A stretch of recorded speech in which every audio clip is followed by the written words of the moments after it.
E aí galera, tudo bem? Como é que vocês estão? Tudo certo? Espero que estejam bem. Gente, é o seguinte, eu vou ser bem rápido aqui porque eu tô cuidando do horário ali para não ficar uma aula muito extensa, tá bom? Mas eu tô aqui com a apostila de vocês aqui. Queria que nesse momento você pegasse a sua apostila rapidamente, tá bom? Nós vamos passar aqui os pontos importantes da prova de vocês. As questões estão aqui, então o que eu comentar aqui com você pode ser que caia na prova, tem grande chance, como você já sabe, né? 95% de chance de estar. E o que eu não falar, de repente fica em segundo plano, mas eu já vou dar o viés daquilo que você tem que ter atenção, tá bom? Eu já começo com uma observação. Gente, para que você possa entender esse período da redemocratização do Brasil, que é o módulo apostila, módulo 2, né? Não, módulo 4. Não, perdão, módulo 2 da tua apostila, esse aqui, ó, que esse aqui é a base da prova, tá bom? Eu vou pedir um favor para você. Como a gente sempre estuda em história, a gente sabe que para você estudar o conteúdo atual, você precisa pegar um conteúdo anterior. É a famosa lei da corrente, né? Um conteúdo puxa outro, né? Dentro daquilo do copinho que vocês me entregaram aqui. Então, o que eu preciso que vocês estudem? E eu quero trabalhar isso com vocês nesses minutinhos que eu tenho. Você vai voltar lá no módulo 2 do bimestre anterior, tá? Você que está com a apostila aí, e vai abrir na página 28. No último, aqui ó, página 28, no último presidente da ditadura militar, que é o João Batista Figueiredo. Por quê? Porque o Figueiredo, ele deu a base, tá, para a abertura da democracia. Por isso que tem um slogan que diz assim, abertura lenta e gradual. O que seria essa abertura lenta e gradual? Seria justamente o período em que o Brasil estava saindo de uma repressão e estava entrando numa democracia, um período de liberdade de expressão, liberdade política. Por isso que esse período pós-ditadura, você tem que analisar Figueiredo, porque é através de Figueiredo que você vai ter algumas coisas, alguns sinais, alguns vestígios da democracia. E eu queria trabalhar isso com vocês, tá? Então, eu imagino que você já deve estar com a tua apostila aí, tá? Então já pega a tua apostila para anotar e sublinhar os pontos importantes, tá bom? Então vamos nessa. Olha só. No tópico 7, o período do General Figueiredo, o último presidente da ditadura, aí você tem ali, nos primeiros parágrafos ali, você tem o contexto social, o contexto político, o contexto econômico da ditadura. Lembrando que esse período da ditadura é um período em que você tem no pano de fundo uma Guerra Fria, e essa Guerra Fria, onde de um lado você tem o sistema capitalista, do outro lado você tem o comunismo, de um lado você tem os Estados Unidos representando os interesses capitalistas, do outro lado você tem a União Soviética, você tem uma queda da União Soviética, que gradativamente vão sendo diminuídas as suas influências por essa crise, por esse sistema não estar dando certo, e você tem no Brasil uns militares com apoio dos Estados Unidos da América dando todo o suporte para que essa ditadura mantivesse aqui, e você tem um movimento contrário no Brasil de pessoas ligadas de maneira direta, de maneira indireta ao comunismo, tentando fazer com que o Brasil também se enquadre nesse anticapitalismo que existia no Brasil na época, ou no mundo de maneira geral, tá? Dentro do contexto da Guerra Fria.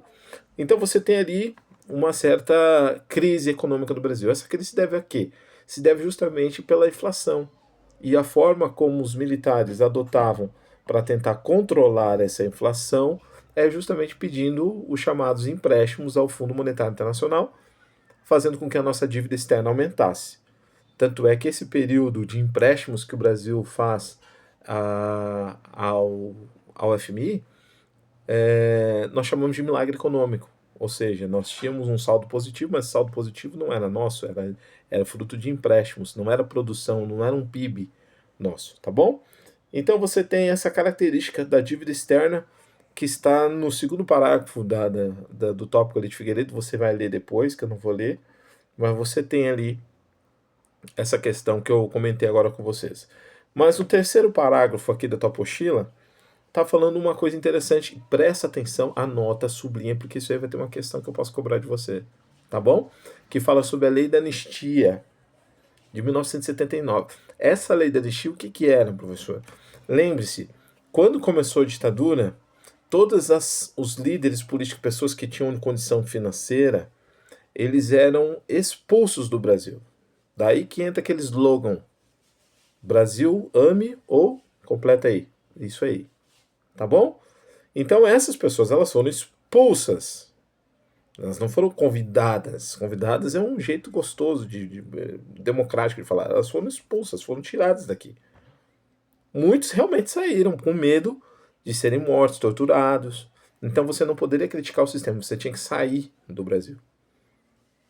E essa abertura lenta e gradual é justamente para que houvesse essa democracia. E um dos sinais para que você possa ter a democracia de volta é trazendo quem te critica, que no caso eram essas pessoas que tinham condições financeiras. Aí você tem alguns políticos famosos, vocês têm cantores famosos que estavam exilados e começam a voltar, porque a lei da anistia, permite que eles retornem ao Brasil. E aqui você tem no tópico 3 alguns personagens importantes e famosos que de repente você já ouviu falar. Leonel Brizola, Miguel Arraes, Luiz Carlos Prestes, tá? E outras personalidades importantes. Diz aqui que mais ou menos cerca de 5 mil pessoas foram beneficiadas com essa anistia, esse perdão. Por que eu estou falando lei da anistia? Porque hoje, abrindo parênteses para Enem, você que vai fazer Enem, você pode analisar pelos meios de comunicação e o que está acontecendo na vida política do Brasil. Nós tivemos um fato, e esse fato, algumas pessoas foram condenadas, inclusive o ex-presidente foi condenado, e algumas pessoas estão pedindo a lei da anistia. O que é a lei da anistia? A lei da anistia, a palavra anistia significa perdão, concessão de perdão, tá? Essa concessão do perdão ela pode ser dada por duas pessoas. Um grupo, outro, um presidente. Então, o presidente da República, eu já falei, ou o Congresso Nacional, criando uma lei. Tá? No caso aqui, foi dado pelo Congresso Nacional. Tá? Deixa eu ver se foi o Congresso. Sim. Surgiu a lei aqui. A lei da anistia foi dada pelo Congresso Nacional, com apoio do presidente militar, para que essas pessoas pudessem retornar ao Brasil. Perfeito? Então é muito importante nós analisarmos isso, ok? Buenas, vamos continuar. Também nós temos também na estrutura partidária desse período, tá? O famoso, anota essa palavra aqui, que é uma palavra que normalmente aparece e pode aparecer na tua prova também. O chamado pluripartidarismo. Eu não tenho lousa aqui para escrever, então você tem que escrever no teu caderno, no teu apostila aí. Pluripartidarismo, plural, partidarismo, partidos. Então, a abertura a novos partidos, ou a vários partidos, partidos que representam várias classes sociais, tá? E que depois vão ser solidificados na Constituição de 1988, a famosa Constituição Cidadã, onde é uma Constituição que atende todas as classes sociais. Eu já vou falar sobre essa Constituição daqui a pouquinho. Bom, mais uma outra coisinha que eu quero analisar aqui com vocês é o seguinte, a eleição direta e a eleição indireta, tá? 8 minutos aqui, eu tô controlando o tempo, tá? Para não ficar pesada a aula aqui. A eleição direta e eleição indireta. Gente, aqui é nomenclatura, vocês têm que saber o que é isso, para você entender a campanha das diretas já. Para você entender o que é uma eleição direta, é quando o povo escolhe os seus representantes. No caso da ditadura, o período que nós estamos analisando, não era o povo que escolhia, óbvio. Quem escolheu o quê? Era um colégio eleitoral. Eram os militares que tinham o seu grupo, a junta militar que escolhia os seus representantes, o representante do Brasil, o presidente do Brasil. Claro que com a abertura lenta e gradual, olha, eu já falei várias vezes essa palavra, hein? Presta atenção. Essa abertura lenta e gradual, eles vão permitindo algumas coisas, mas com segurança. Eles não queriam que a coisa fosse um oba-oba. Tinha que ser uma coisa gradativa, tá? E aí tem um personagem que está na tua apostila, que pode aparecer na prova, chamado Dante de Oliveira. Ele era um deputado ligado ao PMDB, que ele lança uma proposta para o Congresso Nacional. Lembrando que esse Congresso Nacional, boa parte das pessoas que estavam lá eram pessoas civis, mas também tinham muitos militares, o interesse dos militares estava nos civis que estavam lá, e esse Dante de Oliveira, ele começa a lançar a proposta de uma lei que dizia que o próximo presidente da República seria escolhido pelo povo, tá? Não por esse Congresso, não pela Junta Militar ou o Congresso Nacional. O povo tinha que escolher o seu representante. É claro que isso acabou vazando para a imprensa, muitas pessoas ficaram sabendo, ele começou a divulgar, e aí começou uma campanha dos famosos cara pintadas, os jovens saíram na rua, foi uma festa. Tanto é que você vê aí nos meios de comunicação da época, se você digitar direta já, você vai ver, tá? Isso na internet você tem muita coisa sobre essas diretas já. Justamente pelo quê? Porque o povo não queria uma coisa demorada, o povo queria uma coisa rápida. Por isso que é o já, tá bom? E aí você tem aqui o seguinte, essa votação em abril de 1984 foi levado para o Congresso Nacional, e foi decretado um estado de emergência. Por que estado de emergência foi decretado? Uma coisa tão popular, né, como seria, tão pacífica essa palavra. Porque o governo começou, principalmente os militares, começaram a ver que como tinha muita agitação política nas ruas, a chance de ter uma rebelião, uma revolução era muito grande na cabeça do governo. Então o que eles fazem? Eles criam um estado de emergência, um estado de sítio para tentar impedir essa manifestação popular nas ruas e ter uma coisa mais controlada. Tá? Com isso, no meio dessa votação, no dia da votação, se o povo iria votar ou não, ficou decidido que o povo não iria votar. Não iria votar. E aí, de maneira interna, dois candidatos, tá, se levantam. Esses dois candidatos, um era mais popular, até porque pelo seu passado, pelo seu histórico, sempre foi uma pessoa mais ligada a essa questão mais popularzão, assim, mais povão, que é o Tancredo Neves. E de outro lado você tem uma pessoa ligada ao estado de São Paulo, que era muito ligada aos militares, inclusive ajudou a criar um partido exclusivo dos militares, que atendia os interesses dos militares, chamado Arena. E esse rapaz era chamado Paulo Maluf, acho que você já ouviu falar, né? Aqui no estado de São Paulo. Paulo Maluf. Então você tem dois candidatos. Quem venceu? Você deve estar pensando que foi Maluf. Não, foi Tancredo. E Tancredo, ele vence, há uma comoção, uma festa. Tancredo começa a fazer pequenas reformas, né? Começa a nomear alguns ministros, mas entre a eleição e a posse ainda tem um tempo, tem um período. E nesse período de preparação, inclusive, Tancredo já começou a conversar com o Fundo Monetário Internacional para ver se conseguia parcelar a dívida. Ele começou a fazer várias reformas, mesmo ele não assumindo, mas dando sinais desse processo de redemocratização. Aí está a palavra da prova de vocês e de todo esse período. Redemocratização. Por isso que essa página 28 e 29 ela é importante, tá? Você lê, tá bom? Aí nós temos então a morte de Tancredo por problemas de saúde. Inclusive foi num feriado, dia 21 de abril de 1985. Tancredo Neves faleceu. E aí, com a morte de Tancredo, nós entramos aí sim, começamos a página 18, módulo 2, a apostila de vocês, que é o governo do Sarney. Governo do Sarney. Aí, com o governo do Sarney, nós vamos ter alguns tópicos interessantes, né? A população fica chateada, todo mundo fica triste pelo fato de estarem contando com a personalidade e as características democráticas de Tancredo Neves, mas Sarney começa o seu governo como vice, tá? Só que tem um problema, e aí eu acho interessante que Sarney ele assume com a desconfiança do povo, até porque o povo não via em Sarney as mesmas características democráticas de Tancredo. Mas Sarney, dentro do seu governo, ele procura fazer essa transição de uma maneira bem tranquila. E ele tinha dois problemas assim bem difíceis que ele tinha que resolver. Primeiro problema, que eu acho que é o mais importante, era justamente essa questão que envolve a garantia dos direitos das pessoas. E essas garantias elas vão estar na Constituição de 1988, que nós vamos ver. A segunda coisa que nós temos que entender, que é justamente o fato da existência que envolve a questão da inflação, tá?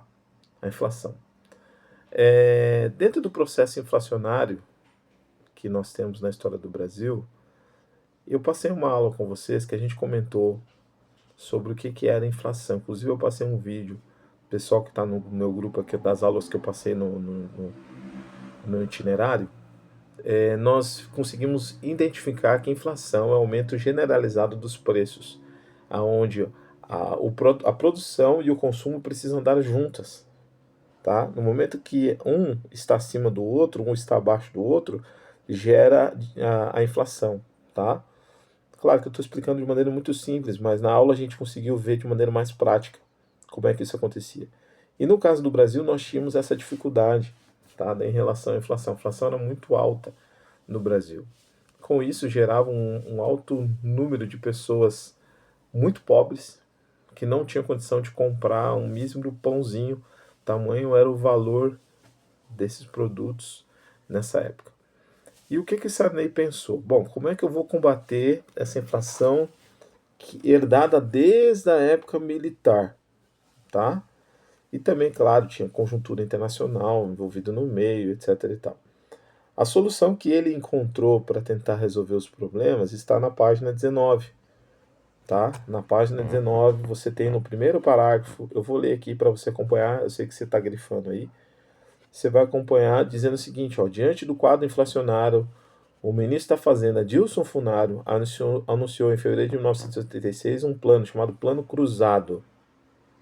Nele destacavam 3 aspectos. Atenção para esses 3 aspectos aí, tá? Grifa aí na tua apostila aí. 3 aspectos.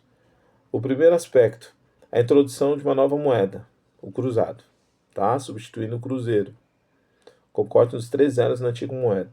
O segundo, o congelamento dos preços no mercado. E o terceiro, o estabelecimento de gatilhos salariais. Na verdade, o que era isso, professor? Deixa eu tentar explicar isso aqui para vocês. A ideia deles era interessante, mas na prática não deu certo, tá? Qual era a ideia? 17 minutos, já estou terminando já, gente. A ideia deles era a seguinte. Conforme os preços subissem, até chegar a 20% da inflação, a inflação chegasse a 20%, o salário que estava aqui, ele subiria, entendeu? E ficaria ali parado nos 20%. No momento que a inflação subisse de novo mais 20%, o salário ficaria congelado, tá? Na verdade, a grande questão é o congelamento dos preços e o aumento do salário. Então, veja bem, os preços congelados com os salários também congelados, ó, preço congelado, salário congelado, show. Você consegue comprar, tá no mesmo nível. Agora, quando o salário fica congelado e os preços começam a subir, o teu poder de compra não acompanha, entendeu, a inflação. Esse foi o problema. Porque os salários subiam demais, e aí quando as pessoas não conseguiam mais comprar nada, quase nada, porque os preços estavam muito além do que elas recebiam, aí eles subiam de novo. Mas só quando ela chegava aqui, os preços subiam de novo. Entendeu? Então quando ela chegava no nível dos 20% aqui, tá? Do salário, dos aumentos dos salários, o preço já estava disparando de novo. Ao ponto de, num dia, você ter vários aumentos num dia. Esse era o problema, tá? E o que o governo tentava fazer? Tentava controlar esse aumento dos preços, fazendo denúncias, colocando multas nas empresas, para que as empresas não aumentassem o valor dos produtos quando as pessoas conseguissem comprar, tá? E aí que entra, como eu falei em aula para vocês, os famosos fiscais do Sarney. Os fiscais do Sarney, que era a população que andava com bottom, fita na cabeça, que toda vez que eles viam que os produtos aumentavam, eles tinham tipo um 0800 que ligavam para eles lá e denunciavam essas empresas, e as empresas eram multadas. Com isso gerou um descontentamento, e isso está aqui, quer ver? É, Isso está no outro parágrafo aqui. Você tem, ó, o consumo subiu no período e muitos produtores se sentiram prejudicados pelo plano cruzado e começaram a tirar suas mercadorias de circulação e cobrar um valor pelos produtos. Isso gerou um descontentamento por parte deles, né, por parte dos produtores, e aí não deu certo. E aí a população já não tinha mais nada, né? Chegou um ponto da inflação chegar a 200% quase. Tamanho era a situação de complicado do Brasil nessa época, tá bom? E aí foram tentados outros planos que você tem aqui, o plano Bresser, plano Cruzado, plano Verão, foi tentado para tentar controlar essa situação. Aí nós entramos num outro ponto aqui, que é o tópico 2, a Constituição Cidadã e as eleições. A página 19 ainda que nós estamos, tá? Eu já estou me encaminhando aqui para a final e depois nós vamos dar uma passadinha rápida aqui nos outros presidentes aqui, bem rapidamente. Mas a prova vai girar mais ou menos em cima disso que eu falei, com alguns detalhes a mais aqui, tá? Deixa eu ver se esqueci de alguma coisa. Tá, tá, é isso aí. Tá, gente, é o seguinte, ó. Deixa eu colocar outra coisa para vocês aqui. Constituição Cidadã, tá? Por que a Constituição Cidadã ela é importante? A Constituição Cidadã ela é importante porque nós temos que entender o seguinte: existiam várias camadas sociais dentro da história do Brasil. Só que um grande temor nós temos nessa Constituição. Primeiro, atender todas as classes sociais. E essa Constituição que existe até hoje, tem essa Constituição de 88, é uma Constituição que protege atende a todas as classes sociais, índios, negros, operários, trabalhadores, qualquer tipo de pessoa. Você tem alguma lei que atenda ao direito das pessoas. Por isso que a gente chama dos direitos e também os deveres também, e as proteções à classe minoritária e também à elite também, tá? Não é uma classe que atende só aos pobres, atende aos ricos também.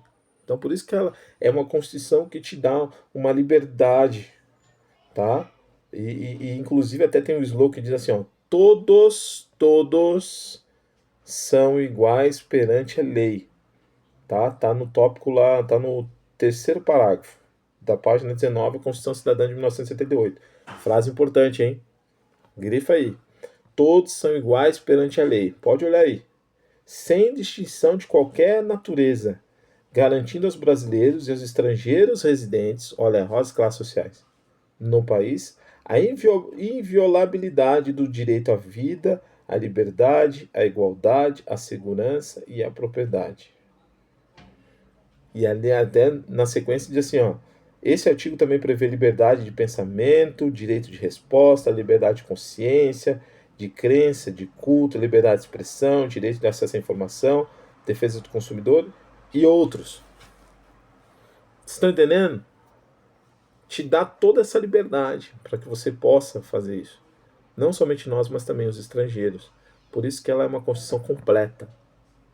Por isso que até hoje não se trocou. Diferente de todas as outras Constituições de 1824, a Constituição da Polaca que nós temos, várias outras Constituições que o Brasil teve, nenhuma chegou nesse nível de consciência, nesse nível de pensamento em todas as esferas da nossa sociedade, inclusive até os analfabetos foram autorizados a fazer a votação dentro desse processo aqui. Tá bom? Então é muito importante essa Constituição. Vai cair na prova de vocês, vai ter uma questão que eu posso perguntar para vocês. Já falei, né?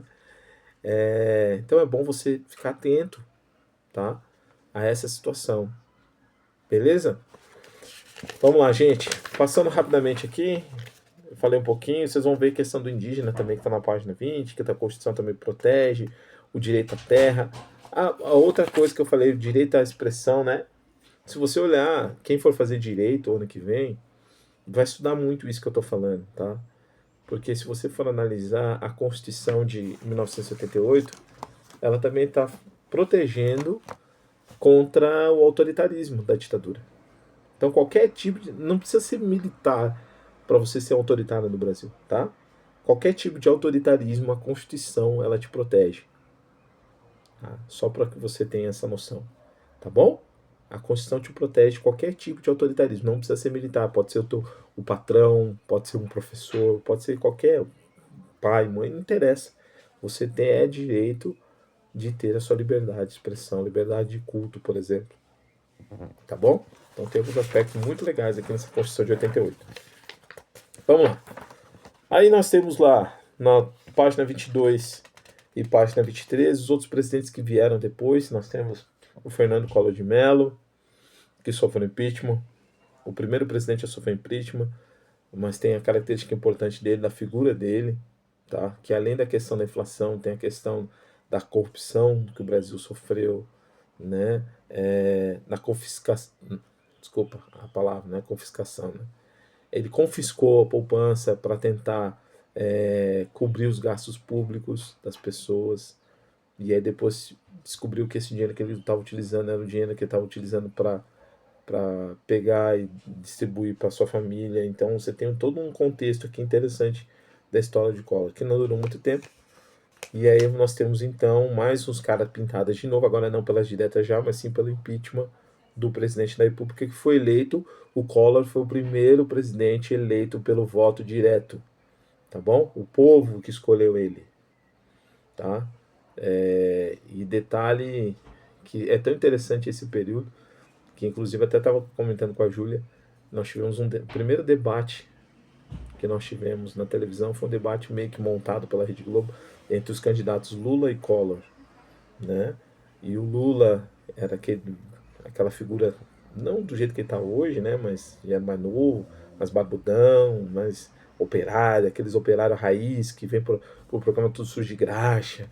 E o Collor não, o Collor era todo engravatadinho, todo bonitinho, todo ajeitadinho, falava bonito, uma postura, né? Aquele galanteador, assim, bem, com palavras rebuscadas e tal. E aí o povo então viu, né, dos dois, e que foi pela aparência, pela conversa. Ele surge num partido totalmente desconhecido. Ele era lá de Alagoas, né? O PRTB, se não me engano, era o partido que ele entra, totalmente fora daqueles tradicionais PSDB, PMDB, PT. E o Lula não, o Lula vem do PT, olha só, PT, Partido dos Trabalhadores, Operários. Lula era um sindicalista, inclusive, por falar em sindicalista, atenção, que você tem também o papel dos sindicatos, né, no período, tá? Você tem os movimentos sindicalistas que começam a sair começam a desabrochar, a aparecer mais no Brasil, pós-ditadura também. E como essa questão que eu falei da questão financeira, a questão da inflação, a questão dos salários, os salários congelados, porque não tinha aumento de salário todo ano como tem hoje, ok? Não tinha. Naquela época você vai ter os salários congelados e aí você vai ter uma reação. É aquilo que eu sempre falo na aula, né? Toda ação gera uma reação. Essa reação são dos sindicatos. E desses sindicatos é que surge o presidente Lula, tá bom? Para lutar pelos direitos, para lutar pelo governo mais digno, pelo governo que realmente tenha propostas que vão de acordo com os interesses da sociedade. E aí você tem o governo de Lula, tá? Mas voltando lá de Collor, que eu estava falando de Collor, você tem o impeachment, e aí assume o seu vice, em setembro de 1992. Você tem o vice Itamar Franco, que aqui está, você tem a fotinho dele aqui, assumindo então a presidência do Brasil nessa época aí, ok? E aí Itamar Franco, vendo toda essa situação, o cenário que o Brasil estava passando, principalmente questão financeira e inflação, ele contrata então, ele chama o ministro das Relações Exteriores, chamado Fernando Henrique Cardoso, para ajudar dentro desse processo. E é aí que começa o Plano Real, que é a moeda que a gente tem até hoje, tá? Aí você vai perguntar assim, professor, o que foi esse Plano Real aí, tá? Na verdade, esse Plano Real, gente, esse Plano Real, ele foi um plano em que ele conseguiu trabalhar a questão da inflação junto com o aspecto do dólar. Então vamos lá. Tem duas instituições importantes dentro do Brasil. Primeiro a inflação, que a gente discutiu o que é, e outra é a inflação cambial. tá? Inflação medida pelos preços e a outra é medida pelo mercado externo. Uma é mercado interno, outra é mercado externo, tá bom? A inflação é mercado interno e o mercado cambial, onde você tem um aumento e a subida, a diminuição do dólar, que o dólar é a referência, você tem dentro desse processo, tá bom? O governo brasileiro utilizava a sua economia, a base da sua economia era o mercado interno, não o mercado externo. E o Plano Real, o que que fez? Ele começou a trabalhar em questão da inflação, da produção dos custos que nós temos no mercado externo, olhando para o mercado interno. Como assim, professor? Vou te dar um exemplo para você entender a ideia do Fernando Henrique Cardoso, tá? Que é o Plano Real que nós temos hoje. Se você for analisar, tudo aquilo que nós compramos e consumimos tem um pouco de mercado interno, tem um pouco de mercado externo, tá? Então os produtos que a gente tem é fruto desses dois mercados, ok? Desses dois mercados, qual que tem maior relevância para o consumo? O mercado externo, porque o mercado externo você tem uma referência a nível mundial, né? Você consegue controlar melhor a economia. Então, o que que o Fernando Henrique Cardoso fez? Ele começou a trabalhar com os. Primeiro, ele começou a controlar os gastos públicos que nós temos. Então, o governo gastava demais com projetos e propostas com instituições que não davam lucro, só davam prejuízo. Essas empresas, as chamadas empresas estatais, eram empresas que não estavam gerando nada para o Brasil e para a economia o governo praticamente não estava conseguindo atender. Então o que, que ele faz? A primeira coisa que ele faz é privatizar. Anota essa palavrinha aí. Privatizar a economia. Ele privatizou a economia. O que, que isso quer dizer?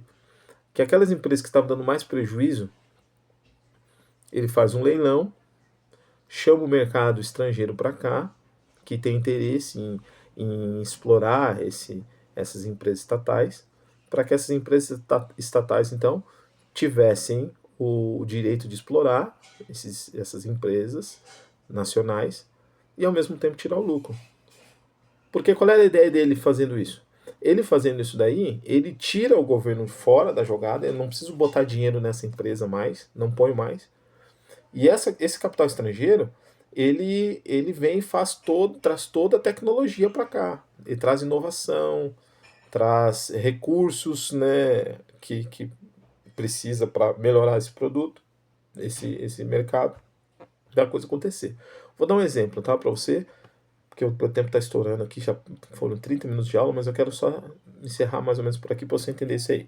Olha só, vou pegar o exemplo do trem, tá? Do trem que nós temos aqui em São Paulo. Esse trem existe antigamente, ele era um trem que a exclusividade de colocar o trem para rodar, de manter a estrutura do trem, era do governo do estado. E era um lixo. E aí o que, que o governo faz? Para não ter as reclamações das pessoas que estavam reclamando que o trem era ruim, que o trem tinha que melhorar isso, tinha que melhorar aquilo, que tinha que ter uma segurança no trem, que tinha que ter isso, tinha que ter ar-condicionado no trem e tal, o governo o que, que faz? Bom, eu não posso gastar mais do que eu arrecado, porque eu preciso arrecadar. E para o governo arrecadar mais, ele precisa aumentar os impostos. E aí a reclamação é aumentar mais ainda. Então o que, que o governo faz? Não, vou fazer o seguinte, eu vou vender. Vender não, alugar, tá? Mas a gente diz vender. Eu vou vender o direito da exploração desse meio de transporte. E aí ele terceiriza. Ou ele privatiza para que outras empresas venham aqui, usufruam do direito de explorar o preço da passagem, tá? Explorar o preço, claro, dentro de um limite estipulado pelo próprio governo, aí entra um acordo entre os dois, para que as pessoas paguem esse produto. Em troca, eles trazem trens modernos, eles trazem ar-condicionado nos trens, eles trazem tecnologia fora. Então, por exemplo, antigamente para você comer, você tinha que sair do trem para comer, agora você pode comer dentro da própria estação, tá? A estação, antigamente para você sair da pista ali da estação para dentro do trem, você não tinha nenhuma porta elétrica para entrar no trem, Se o trem saísse do trilho, se o trem saísse da estação, você poderia cair dentro do trilho. Então agora você tem uma proteção. Ou seja, a tecnologia, o avanço. Entendeu? Então, para a cabeça das pessoas, quem está fazendo todo esse processo é o governo, mas na verdade não é. O governo está só usando dos recursos dessa empresa para explorar. Por que eu estou dando exemplo? Porque quem começou isso aí foi o Fernando Henrique Cardoso, com o processo de privatização. Então ele tira o gasto público e com esse dinheiro que sobraria desse investimento, ele usa em outros recursos. E com isso ele consegue estabilizar a economia. Ele conseguiu gerar uma inflação mais real. Aí que entra a palavra real, tá? Uma inflação mais real dentro da nosso nível de consumo. Ele conseguiu equalizar. Então ele usa como parâmetro não mais o mercado interno, mas ele usa o parâmetro dólar. A referência é agora para a nossa economia é o dólar. E ele consegue equacionar esses dois.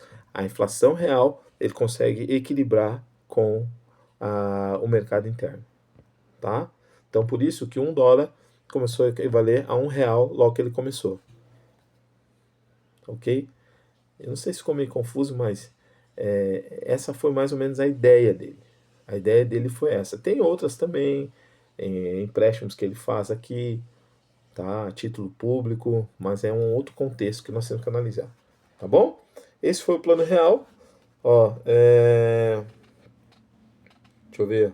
Aqui, ó. Tanto é que você pode olhar no governo Fernando Henrique Cardoso, ele aumentou no tópico 4 da página 23, né, a Companhia do Vale do Rio Doce, a Companhia Siderúrgica Nacional, o processo de privatização que você vai ver em todo esse processo.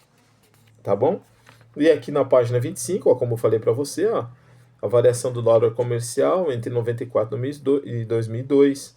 É justamente isso que eu estou comentando com vocês aqui agora, o nível de atuação de Fernando Henrique Cardoso dentro desse período em relação à nossa política comercial. Fechou? E aí nós entramos no governo Lula, tá, gente? Basicamente aqui eu não vou cobrar muito de vocês aqui do governo Lula e também do governo Dilma, que é uma coisa mais próxima da gente, né? Apesar de poder cobrar também, mas é bom a gente destacar ali alguma coisinha, a questão da crise do mensalão, a criação do Bolsa Família, coisas que você já sabem, já estudaram, já tem noção que está mais próximo da nossa realidade. Beleza? Gente, é isso aí.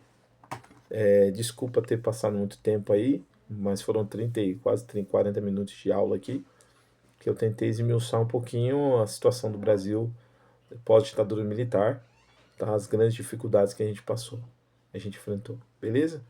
Para você que vai fazer o Enem, tá? Vá com calma, leia com atenção. A prova de vocês tá fácil, não tá difícil, tá para fazer tranquilamente. E qualquer dúvida, manda mensagem aí que a gente responde aí para vocês aí, beleza? Bom final de semana, gente. Estudem, sucesso. Um abraço, até segunda. Fui.